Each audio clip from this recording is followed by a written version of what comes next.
সিলেটের বাইরে থেকে আসলে পাইয়ে আমার ইনবক্সে একটা টেক্সট করছেন। তো টেক্সটের বিষয়টা হইল গিয়ে আসলে তাই একটা বিষয় আমার কাছে জানতে চাইছেন যে ত্যায্য করলে কোনো বাবা যদি তার সন্তানের ত্যায্য করিয়া দেয়, তাইলে কি তাই এই ত্যায্য সন্তানে কি তার বাবা সম্পত্তিতে অংশ পাইবনি না পাইতো নাই, এই বিষয়টা আসলে তাই জানতে চাইছেন।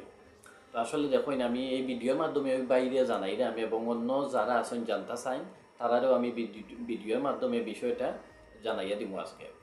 তো দেখুন, ত্যায্য বলতে আমরা কিতা বুঝি?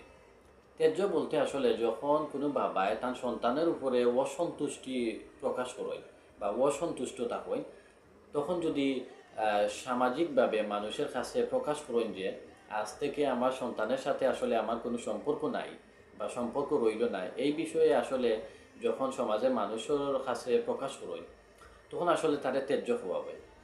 আর অনেক সময় দেখা যায় এই ত্যায্য করা হয় এফিডেভিটের মাধ্যমে বা 300 টাকা স্ট্যাম্পের মাধ্যমে আসলে ত্যায্য করিয়া দেন অনেক বাবায়, যে এই সন্তানের সাথে আমার আর কোনো ধরনের সম্পর্ক রইল না, এই মর্মে আসলে তাই কোর্ট থাকি আসলে এফিডেভিট করাই।